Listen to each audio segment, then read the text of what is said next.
Hey folks, this is the Humble Pundit. Let's talk. So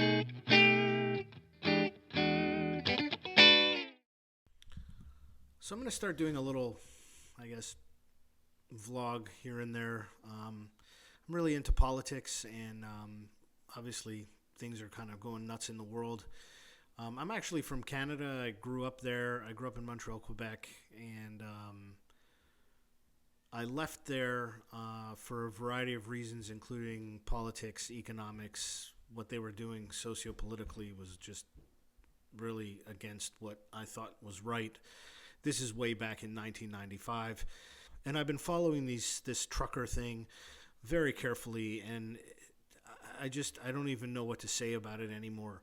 Of course, I support what the truckers are standing for, freedom, their right to choose, but I just can't get behind what their prime minister is doing. It just seems so unreal to me that, first of all, he was voted in twice after all those issues with his blackface, all of his failed policies, and how much people complained about him.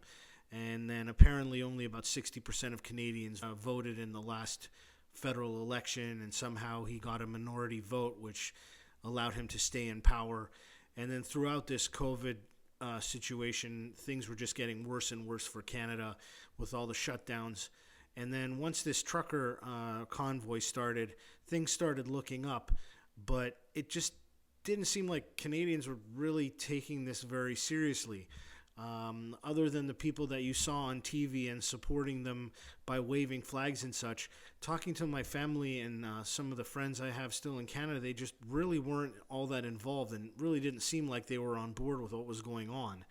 And now that Trudeau has invoked the Emergencies Act, which is basically declaring martial law and turning Canada into a dictatorship, a lot of people in Canada that I speak to just don't really seem to care.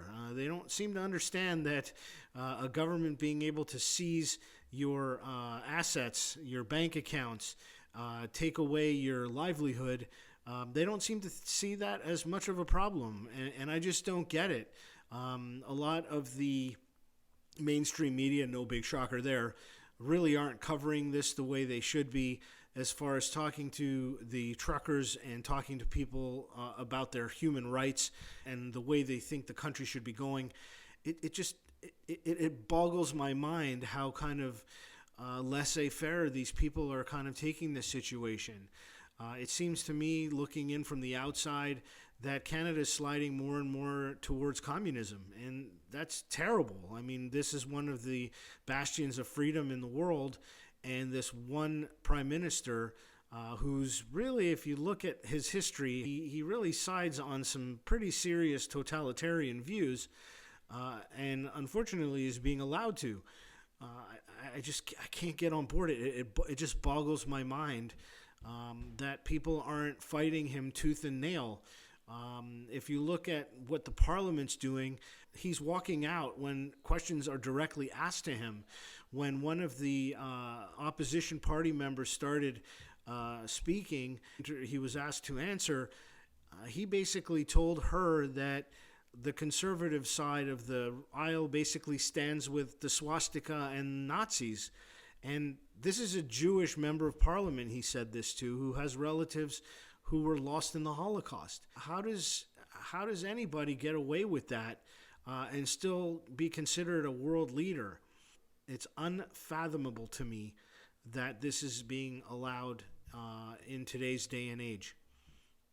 I really hope that Canadians start to understand the dangers involved when a government starts to completely take over and control their life.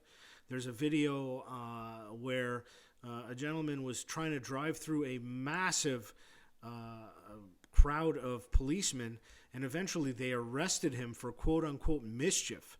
They apparently also drew a firearm on him. In the video, apparently one of the policemen said it was a plastic gun or a rubber gun and not to be concerned. But still, these policemen, this man was unarmed. He was not causing any problems. He was just trying to drive through a mass of policemen that were trying to get him to turn around, and he couldn't because there were concrete barriers in the way. It doesn't seem like anybody's really kind of taking a step back to see what's going on, at least nobody who has any influence, that is. Also, the one thing that kept coming up was this swastika business and swastika flags. And what it turns out is that the gentleman in the crowd who had the swastika flag, he had an Eastern European accent, and he was warning the Canadian people that if they don't stop Trudeau, this flag will be one that flies under the Canadian flag, and that we have a duty to stop the Prime Minister from turning the country into a totalitarian regime.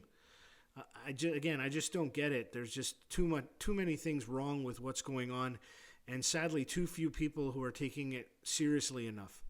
Anyway, once in a while, I'm going to do these political kind of little vlogs just to kind of get it off my chest and have a platform to talk about my ideas. If you like what you just heard, please thumbs up and subscribe, and more content to come.